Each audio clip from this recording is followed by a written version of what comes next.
Movie की शुरुआत में बक नाम के कुत्ते को दिखाते हैं। यहाँ आओ बक, ये बन ले लो। ऐसा कहकर एक आदमी उसे बुलाता है और उसे छोटा पीस देता है, पर बक बड़ा पीस खाकर चला जाता है। रास्ते में दो आदमी बड़ा आइस बार लेके जा रहे होते हैं।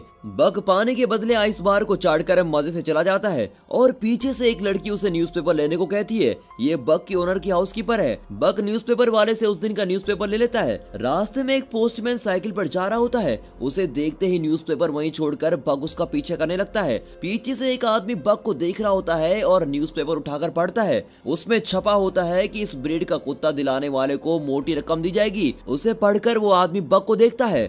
बक पोस्टमैन का पीछा नहीं छोड़ता और कुछ दूर पर बेचारा पोस्टमैन गिर जाता है। वो हाउसकीपर से कहता है कि कुत्ता संभालो मैडम, मुझे मरवाओगी क्या? वो लड़की बक से कहती है, बक तुम घर जाओ और सबको जगाओ, गुड बॉय। बक घर में सबको जगाने के बजाय उन्हें टॉर्चर कर रहा होता है। उन बेचारों के बेड पर कूद कूद कर उन्हें हवा में उड़ा रहा होता है। वो इतनी तेज भागता है कि किचन में रखे कप्स भी वाइब्रेट करने लगते हैं। वहाँ के कुक्स भी बक की आवाज सुनते ही सारा खाना छुपा देते हैं और अब बक तेजी से किचन में आता है तो वहाँ खाने की कोई चीज नहीं दिखाई देती। बेचारा बक बेबस होकर नौकरों को देखने लगता है, लेकिन वे बक को कुछ नहीं देते और उसे बाहर भगा देते हैं। फिर बक को उसका ओनर घर के बाहर लेके जाता है और दरवाजा बंद कर देता है, पर बक खिड़की से अंदर आने के लिए फिर से कूद रहा होता है। पर ओनर कहता है कि आज के दिन तुम बाहर रहोगे और तुम खुद ही डिसिप्लिन सीख जाओगे। इतने में बक एक खरगोश को देखता है और उसके बिल तक उसका पीछा करता है। फिर वो अपना सर बिल में घुसा देता है। जब वो सर बाहर निकालता है तो देखता है कि वहाँ बहुत सारे लोग आ रहे हैं। तब पता चलता है कि घर में मेहमान आए हैं और उन्हीं के लिए शानदार दावत तैयार हो रही है। अब लॉन में सारा खाना सेट कर दिया जाता है, जिसे देखकर बक खुशी से झूम उठता है। तभी सारे गेस्ट ग्रुप फोटो खिंचवा रहे होते हैं। तभी क्लिक करते वक्त मुंह में एक लेग पीस लिए बक बीच में आकर फोटो के लिए पोज करता है और सभी चौंक कर बक को देखते हैं। फिर टेबल को देखते हैं तो लगता है जैसे खाने पर बवंडर गुजरा हो। ओनर गुस्से में बक के मुंह से लेग पीस खींचता है, पर उसके हाथ में सिर्फ हड्डी आती है। स्मार्ट बॉय बक ने मांस ऑलरेडी खा लिया होता है। उस रात ओनर उसे डांटता है कि एक दिन भी तुम डिसिप्लिन फॉलो नहीं कर सकते क्या? आज सबके सामने तुमने मेरी नाक ही कटवा दी। ये कहकर वो दरवाजा बंद कर लेता है और बक को बाहर सोने को कहता है। सुबह होने पर एक आदमी वहां आकर बक को बुलाता है। बक सोचता है ये नया कैरेक्टर कौन है भाई। वो उस आदमी के पास जाता है। ये वही आदमी है जिसने पहले दिन न्यूज़पेपर का ऐड पढ़ा था।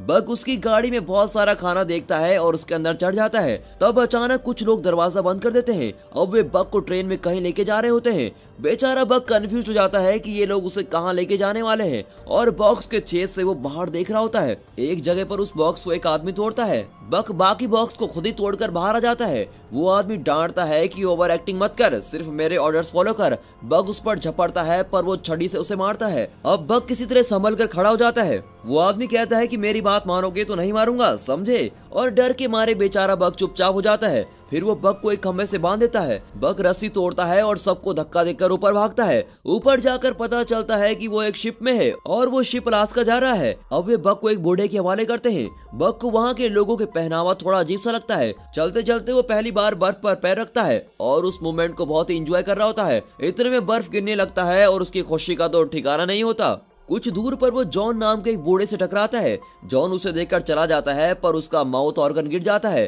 बक उसे उठाकर जॉन का पीछा करता है। अब जॉन शिप पर चढ़ जाता है और मुड़कर देखता है कि बक के मुंह में उसका माउथ ऑर्गन है। वो अपना माउथ ऑर्गन ले लेता है। तभी एक आदमी बक के गले में रस्सी डालकर लेके चला जाता है। बक को किसी पेट शॉप में छोड़कर वो चला जाता है। तब पैरोल्ट नाम का एक आदमी आकर बक को खरीद लेता है। फिर वो उसे लेकर एक बर्फीली जगह पे लेके जाता है, जहाँ लोग भारी बोझ लेकर एक रस्से की मदद से पहाड़ पर चढ़ रहे होते हैं। पैरोल्ट बक से कहता है तुम आगे जाना चाहते हो तो जा सकते हो। अब बक खुश होकर आगे बढ़ता है। ऊपर जाकर पता चलता है कि उस बर्फीले पहाड़ पर एक गांव बसा हुआ है। अब पैरोल्ट की असिस्टेंट फ्रेंकोइस को दिखाते हैं। वो पैरोल्ट से पूछती है मैंने 2 कुत्ते मांगे थे और आप एक ही लेके आए। पैरोल्ट कहता है कि ये एक ही 2 के बराबर है। फ्रेंकोइस बक को देखती है और उसे दूसरे कुत्तों से इंट्रोड्यूस करवाती है, जिनमें से एक हस्की ब्रीड का कुत्ता है। उसे देखकर कहती है कि यह है स्पिट्ज और आज से यही तुम्हारा बॉस है। फिर वे कुत्तों को एक गाड़ी से बांध देते हैं और कुत्ते तेज दौड़ने लगते हैं। बक काम पर नया होने के कारण पहले डगमगाता है और सारे कुत्ते एक और भाग रहे होते हैं और बक किसी दूसरी डायरेक्शन में भाग रहा होता है। कुछ दूर पर गाड़ी उलटकर गिर जाती है। अगले दिन फिर से उसी तरह कुत्ते बांधे जाते हैं और वे कुछ पार्सल डिलीवर करते हैं। रात को सारे कुत्ते फिश खा रहे होते हैं। तब स्पिट्स बिल्कुल एक बॉस की तरह दूसरे कुत्ते का फिश छीनकर खाने लगता है। ये देखकर बक उस बेचारे को अपना फिश दे देता है। उसकी रहमदिली देखकर बाकी कुत्तों के दिल में बिग बी का गाना तेरे जैसा यार कहाँ कहाँ ऐसा याराना ये प्ले हो रहा होता है। अब अगले दिन वहाँ का तालाब फ्रीज हो जाता है। उसमें छोटा गड्ढा बनाकर स्पिट्स अकेला पानी पीता है और दूसरे कुत्तों को पीने नहीं देता। तभी बक पास एक बड़ा गड्ढा खोदकर दूसरे कुत्तों को पानी के लिए इंतजाम करवाता है। अब पैरोट और फ्रैंकोइस उस फ्रोजन लेक पर चल रहे होते हैं। अचानक बर्फ मेल्ट होता है और फ्रैंकोइस पानी में गिर जाती है। बक तुरंत दौड़कर पानी में कूद जाता है और फ्रैंकोइस को बचा लेता है, लेकिन खुद पानी में डूबने लगता है। बक बक चिल्लाकर पैरोट चिल्लाने लगता है और उसे हाथ देता है, पर वो नजर नहीं आता। पैरोट मायूस होकर बैठ जाता है। तभी उसे कोई एक छड़ी पकड़ाता है। वो उस छड़ी से बर्फ को तोड़ते हुए मुड़कर देखता है तो वहाँ बक खड़ा होता है। पैरोट खुशी से उसे गले लगा लेता है। स्पिट्स ये सब दूर से देख रहा होता है और उसे बक के नाम से अब चिढ़ होने लगती है। अगले सीन में बक एक रैबिट को पकड़ता है और उसे बिना कुछ किए छोड़ देता है। अब स्पिट्स उस रैबिट को चेज करके उसे मार डालता है। फिर वो आकर बक को देखता है। उसकी आंखों में साफ नजर आता है कि यहाँ एक ही गुंडा है और वो गुंडा मैं हूँ। वो कहता है पहले तुम कुत्तों के फेवरेट बने और अब ओनर के फेवरेट भी बन गए। मेरी जगह लेना चाहते हो तो मुझसे मुकाबला करो। फिर वो भागकर बक को अटैक करके उसको जमीन पर पटक देता है। फिर दूसरे कुत्तों से उसकी नजरें कहते हैं देखा हमेशा मैं ही बॉस रहूंगा। बाकी कुत्ते डर के मारे फ्रीज हो जाते हैं। अब बक उठकर स्पिट्स को घूरता है। स्पिट्स फिर उसे अटैक करने जाता है, पर इस बार बक उसे ऊपर उठाता है और फट से जमीन पर पटक देता है।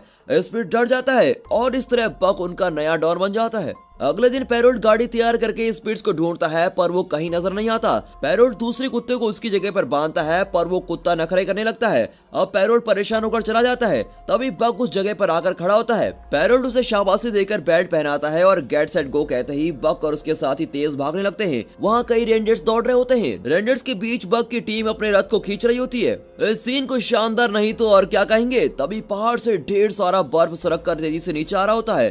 भागते भागते बक कुछ प्लान कर रहा होता है। पैरोट चिल्लाता है, पर बक सीधे पहाड़ की ओर दौड़ता है। पहाड़ के नीचे गुफा होती है और बक की टीम तेजी से उस गुफा को पार कर लेती है और वे दूसरी तरफ निकल जाते हैं। इस तरह हमारा समझदार बक सबको बचा लेता है। फिर वे अपने डेस्टिनेशन की ओर दौड़ रहे होते हैं, पर वहाँ लोगों को देखकर बक सडन ब्रेक मारता है। उसे पता नहीं होता कि अगले सेकंड सारे कुत्ते उसके ऊपर क्रश करने वाले हैं। ये देखकर तो हमें भी हंसी आ जाती है। तभी पैरोट बक को बताता है कि हम सिर्फ लेटर्स डिलीवर नहीं करते, बल्कि उनमें कई लोगों का दुख सुख प्यार जैसे कई इमोशन का पैकेज डिलीवर करते हैं और ये हमारा काम नहीं बल्कि हमारी जिम्मेदारी है। अगले दिन वहाँ जॉन को देखकर बक फिर अचानक रुक जाता है और उसके साथी भी रुकते हैं, पर झटके की वजह से पैरोट गिर जाता है और पूछता है यार बक तू हमेशा सडन ब्रेक क्यों मारता है। इतने में जॉन एक लेटर देकर कहता है सॉरी मैं लेट पहुंचा, पर यह खत मेरे बीवी को दे दीजिए। बक वो खत पैरोट को दे देता है और अब गाड़ी आगे बढ़ती है। एक दिन पैरोट को खत मिलता है कि ये डिलीवरी सर्विस बंद हो चुकी है और आगे से तुम्हें काम नहीं दिया जाएगा। ये बात वो बक के साथ शेयर करता है और कहता है कि अब यहाँ टेलीग्राम नाम की कोई सर्विस आने वाली है और आगे से तुम्हें ही अपने साथियों का ध्यान रखना होगा। ये कहकर पैरोट और फ्रैंकोइस उदास होकर वहाँ से चले जाते हैं। बक और उसके साथी भी उदास हो जाते हैं। फिर वहाँ हल नाम का आदमी आकर सबको अपनी गाड़ी से बांध देता है और गाड़ी में बहुत भारी चीजें रख लेता है। बक की टीम से बिल्कुल भी खींचा नहीं जाता।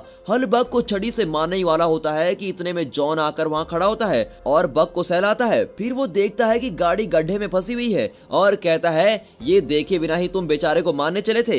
ये कहकर वो गाड़ी को रिलीज करता है। फिर बक की टीम गाड़ी को खींच कर लेके जाती है। कुछ दूर पर वे पहाड़ पर चढ़ रहे होते हैं, पर बक की टीम उतना भारी वजन नहीं उठा पाती। सभी कुत्ते थक जाते हैं और बेचारे सिगड़ कर नीचे गिर जाते हैं। तब हल उन्हें बेरहमी से मारता है, पर उनसे उठा ही नहीं जाता। फिर वो बक को शूट करने वाला होता है। इतने में जॉन वहाँ पहुंच जाता है और गुस्से में उसे धक्का दे देता है। फिर वो गन दिखाकर उसे डराता है। हल कहता है ठीक है तुम बक को ले जाओ, पर बाकी कुत्तों को हाथ मत लगाना। तब जॉन कहता है बर्फ पिघलने लगा है, अब तुम उस तरफ जाओगे तो ना तो तुम जिंदा बचोगे और ना ही ये कुत्ते। पर वो आदमी जिद करता है और बाकी कुत्तों को साथ लेकर चला जाता है। जॉन बक को अपने घर लेके जाता है और बक वहीं आराम करता है। दूसरे दिन वो जरा ठीक हो जाता है और देखता है कि सामने का बर्फ पिघलकर अब नदी बन गई होती है। तब जॉन कहता है बक मुझे डर है कि उस बेवकूफ आदमी के कारण तुम्हारे साथी इस नदी में बह गए होंगे। ये सुनकर बक बड़ा ही मायूस हो जाता है। शाम को जॉन एक बार में बैठकर पी रहा होता है। बक खिड़की से उसे देखता है। तभी हल वहाँ आता है और जॉन को मारने लगता है। बक अंदर जाकर हल को अटैक करता है पर जॉन उसे रोक लेता है।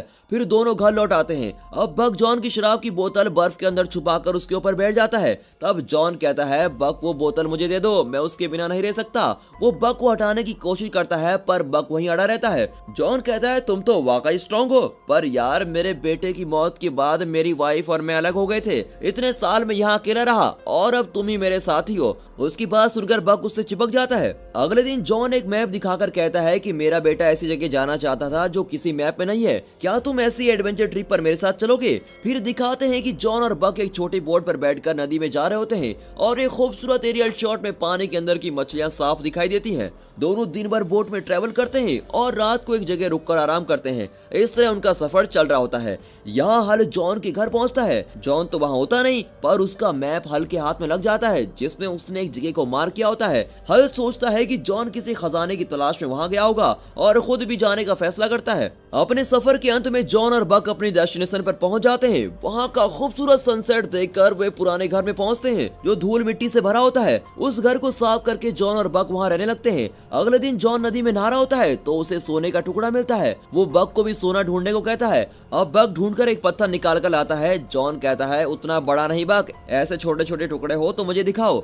बक पत्थर फेंक देता है और अब की बार सोने का बड़ा सा टुकड़ा निकलता है, पर वो सोचता है कि जॉन को तो छोटा पत्थर चाहिए, इसलिए वो सोने को फिर से पानी में फेंक देता है। जॉन कहता है मेरे बेटे ने जो कहानियां पढ़ी थी वो शायद सच्ची हैं, इस जगह पर सोना ही सोना है। तभी बक वहाँ भागती हुई सफेद भेड़िनी का पीछा करता है। इतने में एक ग्रिजली बियर आकर बक को डराने लगता है और अब बक डरकर जंगल की ओर भागता है। अब वो सफेद भेड़िनी आकर बक के पैर पर मारकर भाग जाती है। बक अपना पैर उस भेड़नी के फुटप्रिंट पर रखता है तो देखता है कि दोनों एकदम मैच होते हैं। अब बक को लगता है कि अरे ये तो मेरी नस्ल की लगती है। अगली सुबह बक नदी के किनारे लेटा होता है। भेड़ियों का एक झुंड वहाँ किसी सुअर का शिकार कर रहा होता है। उनमें से एक भेड़िया नदी में गिर जाता है और पानी के साथ खींचा चला जाता है। कुछ दूर पर एक पेड़ गिरा हुआ होता है और भेड़िया उसे पकड़ लेते हैं। इतने में बक जल्दी से जाकर उस पेड़ को जमीन की तरफ मोड़कर उसे बचा लेता है और अब सारे भेड़िए बक के फ्रेंड्स बन जाते हैं। वे बक को शिकार करना सिखाते हैं। बक हर चीज में माहिर हो जाता है। वो दूसरे जानवरों, पक्षियों और मछलियों का भी शिकार करता है, लेकिन वो अपना हर शिकार जॉन को लाकर देता है।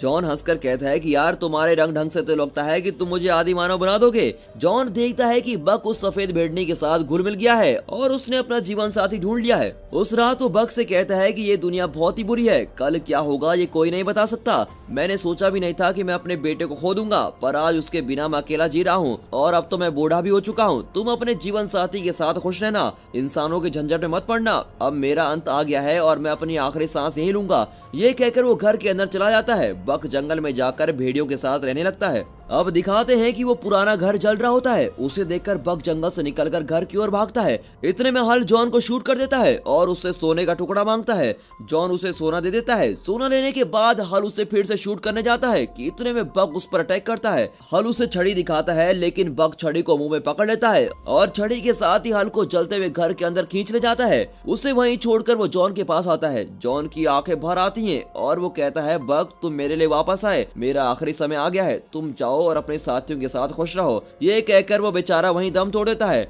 अब बक वापस जंगल में अपने साथियों के साथ चला जाता है। फिर दिखाते हैं कि बक और सफेद भेड़नी के बच्चे हो जाते हैं। तभी एक दिन वही ग्रिजली बियर आकर बक को डराने लगता है। अब बक निडर होकर उसकी ओर जाता है तो वो ग्रिजली बियर चुपचाप रास्ता छोड़ देता है। अब बक जले हुए उस घर को देखता है और उसे उन सब की याद आती है जिन्होंने उसे पाला पोसा था और मुश्किल समय में उसका साथ दिया था।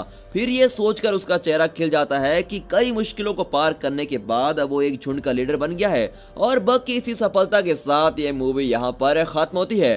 बक की लाइफ की तरह हमारी लाइफ में भी कई सारी प्रॉब्लम्स आएंगी, रास्ते बदलेंगे, लेकिन हम अपना लक्ष्य जरूर पाएंगे। और इसी विश्वास के साथ हम आपसे विदा लेते हैं। पर जाने से पहले आप इस वीडियो को लाइक और चैनल को सब्सक्राइब जरूर कीजिए और हाँ, साथ ही अपने फ्रेंड सर्कल में इस वीडियो को शेयर जरूर कीजिए। And finally thanks for watching.